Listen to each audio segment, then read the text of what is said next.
ফাটিয়ে দিয়েছে। ও দেখো, এখান থেকে আমি একটা ফুটো দেখতে পাচ্ছি। এটা 3টে ট্যাঙ্কের মধ্যে সব থেকে দুর্বল ট্যাঙ্ক। অ্যাডাম চিন্তায় পড়ে গেছে। যতক্ষণ অ্যাডাম তার ল্যাম্বরগিনিটাকে বাঁচানোর জন্য চেষ্টা করছে, আমরা ততক্ষণ কিছু জিনিস শেডারে ফেলি, এবং এই শেডটা কতটা পাওয়ারফুল সেটা দেখানোর জন্য এর ভেতরে আমি অনেক কিছু জিনিস ফেলবো। কাল শুরু করো, এটা যাচ্ছে।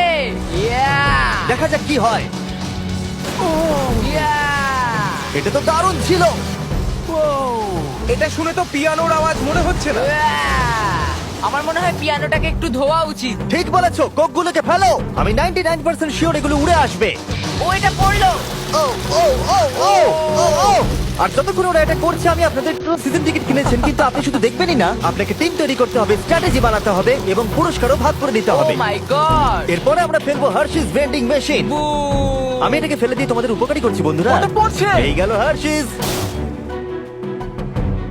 ওটা কি আটকে গেছে? দেখো তোমরা, এই বিশাল শেডারটাও হার্সিস কে হজম করতে পারলো না। তোমরা ক্রিয়েটর লিগ পাস কিনলে লিগকে ইনফ্লুয়েন্স করতে পারবে, উইকলি টুর্নামেন্টে কম্পিট করতে পারবে, প্রাইজ জিততে পারবে, এবং তোমাদের ফেভারিট ইনফ্লুয়েন্সারের সঙ্গে দেখা করতে পারবে। এবং যদি তোমরা 7 দিনের মধ্যে সাইন আপ করো, তাহলে তোমরা ফেস্টিভ্যালস বারের ফ্রি বক্স পাবে। আমি টয়লেট কেউ ছাড়বো না।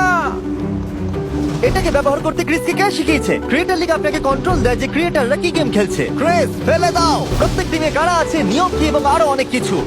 ও গন্ধ বেরোচ্ছে। আমরা এই জাঙ্কিয়ার্ডে 10 ঘন্টা ধরে রয়েছি, এবং আমি কিছুক্ষণ আগে সাইন আপ করুন। যখন আমরা এই শেডারটাকে পরিষ্কার করছিলাম ল্যাম্বরগিনিটাকে ফেলবার জন্য, তখন আমরা আরেকটাকে ট্যাঙ্ক দিয়ে শুট করতে গেলাম। আর অ্যাডামের জন্য ব্যাপারটা খুবই শক্ত ছিল, কারণ তাকে আগের দিন রাত্রে স্ট্রাকচার বানাতে অনেক সমস্যার মুখে পড়তে হয়েছিল। একটা সমস্যা হয়েছে, আমাদের কিছু জিনিস চাই কিন্তু কিচ্ছু খোলা নেই। আমাদের সবকিছু শেষ হয়ে এসেছে। এটা আমার শেষ ইট। আমার বিশ্বাসই হচ্ছে না আমি এত কিছু করে ফেলেছি, কিন্তু 3টে ট্যাঙ্কে আটকাতে পারবে না। আর আমাকে সারা রাত কাজ করতে হবে। যদি আমি ঘুমিয়ে পড়ি তাহলে নিজেকে ক্ষমা করতে পারবো না। Adam, hi Jimmy.